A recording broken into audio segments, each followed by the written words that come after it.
I like superhero movies as much as the next guy. I'm also very picky. I like good paced out stories, and if it delivers on a twist at the end, then I'm a very happy person.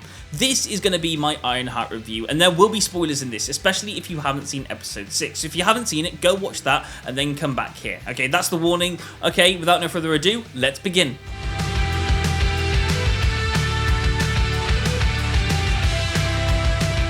First off, let's break down what Ironheart is. It's about a girl called Riri Williams who gets thrown out of MIT, so she has no place to go except back with her mums who lives back in Chicago. She wants to build a suit, but she has no money to do so. So she accidentally, randomly joins up with a criminal gang with their leader known as the Hood. At first, she doesn't want to. She doesn't want to join the gang, but she hears about the fact that they've got quite a bit of money, and because they've got money and she can use that money to build a suit, she ends up joining them. Riri is portrayed by the wonderful actor Dominic Thorne, who I have to say does an excellent job of bringing this character to life. Don't believe me? Well, I didn't either. I was watching all these episodes wondering when is she going to get a superhero moment. Well, she eventually did get it when she put her game face on while doing an aerial backflip at this one moment while putting on the armoured suit. At that moment, she became Ironheart for me, and that was sealing her place in the MCU as a superhero, and that's when I really started to enjoy this. Alright, let's talk about the things that I liked about this, and one of the things I like is the fighting. I absolutely love the fighting. She might not seem like the strongest character when she's not in her armoured suit, but that's okay. She's got a brain, and she uses that to look for objects around her. She uses the environment to kind of find different objects and use them to her advantage to get out of certain situations. When she puts the suit on, she turns into this tough metal iron suit character who just destroys everything around her. You don't see a lot of times in this series where she puts it on, but when she does, she is a pro tough fighter, and I absolutely love it. Alright, so that's the fighting, and now let's talk about things that I don't like. And one of the things I didn't like was the mystery of this series.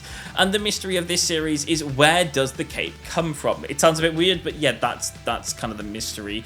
And it was kind of a bit of a problem for me because it kind of gave it away with the contracts, because there's only one other Marvel bad guy contract person that I'm aware of, and his name is Mephisto, and he is in Ghost Rider.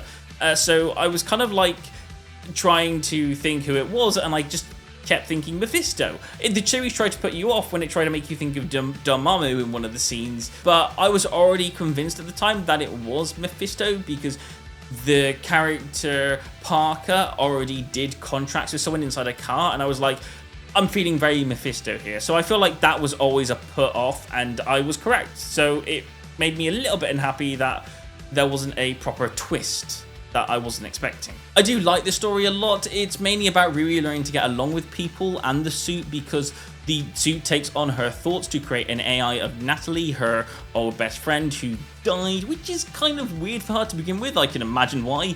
And also getting along with her mum, who she doesn't have great communication with. It's also got Xavier in this, who is kind of like her boyfriend figure. And also on the side story, we also have Ezekiel Stane, who is the son of Obadiah Stane, who went up against Iron Man in that first Iron Man story. So it's kind of like you've got this next Ironheart person who's the next Iron Man, and you've also got Ezekiel Stane, who's could be the next Obadiah Stane with all the tech stuff, but they don't really do that battle, so it's not really the same thing.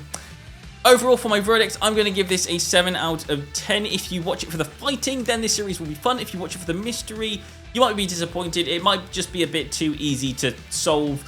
So I'm going to say, yeah, 7 out of 10 is what I'm going to give it. Thank you so much for watching. If you did enjoy watching, please don't forget to give it a comment if you've seen this series and tell me your thoughts on this as well. Thank you and goodbye. Hey, thank you so much for watching, and I really hope you enjoyed the video. If you did enjoy the video, then please don't forget to consider to like and subscribe to the channel. Thank you so much for watching, and I will see you on another Jump Inside video. Goodbye.